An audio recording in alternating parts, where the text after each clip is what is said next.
In the summer of 2013, in the quiet rural heartland of Mason Hollow, a small town surrounded by endless strawberry fields and rustling wheat plains, 17-year-old Lily Harrow, known to everyone as the Sunshine Girl with wild blonde hair, vintage dresses, and a laugh like wind chimes, vanished without a sound during her usual evening walk back from the farmer's market, where she'd spent the day selling fresh strawberries grown on her family's fourth-generation farm. And when she didn't return by dusk, her parents assumed she'd lingered with friends. But when the sky darkened and her phone went unanswered, panic bloomed like wildfire across the community. Search parties scoured the fields, forests, and creeks. Posters were stapled to every pole and barn. Helicopters flew overhead, and local news turned Mason Hollow into a media circus. But no trace, no footprints, no clothing, no phone, no signs of struggle,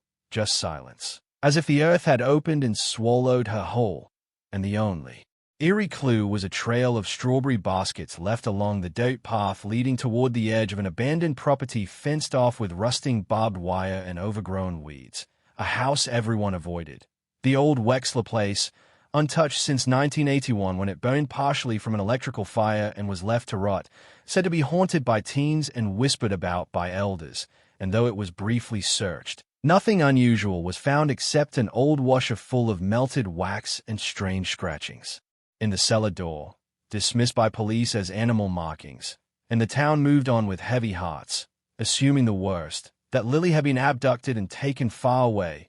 or worse, murdered and buried somewhere no one would find, and life slowly returned to a dim version of normal. But in 2015, 2 years after Lily vanished, a new family moved into a rental cabin half a mile from the Wexler house. A reclusive man named Emery Crane, mid-50s, who kept to himself, worked odd jobs in nearby towns, and gave polite but curt nods when seen. And while the locals found him odd, no one gave him much thought until a hunter named Briggs came through the woods tracking a wounded deer and noticed something strange behind the Wexler property. Fresh clothes hanging on a line, including a woman's yellow dress identical to the one Lily had worn the day she disappeared, a faded green cardigan like the one her mother had sewn, and a row of strawberry-stained aprons, despite no one supposedly living there. And when Briggs reported it, the sheriff's department dispatched 2 officers to investigate, and what they found shattered the town's calm forever.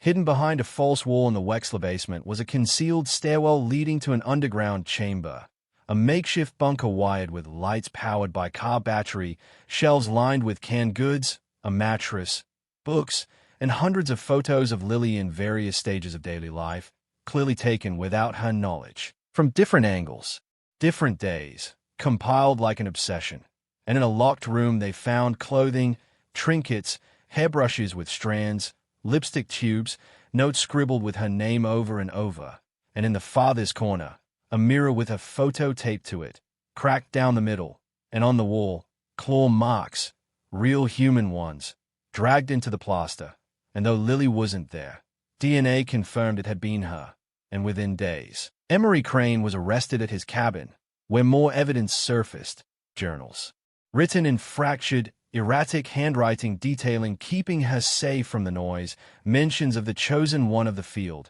and a hand-drawn calendar marking 2 years to release. And when interrogated, Emery first claimed innocence, then snapped, muttering, "She's still with me, still down there, in the roots," before collapsing into incoherence. And though he never admitted to murder, investigators discovered a trapdoor under the Wexler house leading even deeper, to a dirt tunnel system stretching like a spiderweb, and in one sealed room, wrapped in yellow cloth and surrounded by withered strawberries, were human remains, later identified as Lily's through dental records, her bones positioned gently in a curled sleeping pose, suggesting she had died not in violence but in silent captivity. And based on recovered documents and Emery's chilling tapes, it was revealed he believed Lily was a pure soul meant to be preserved from the world's corruption, driven by a deranged belief rooted in an obscure cult known as the Seed Keepers, who believed in burying untouched souls to protect future harvests.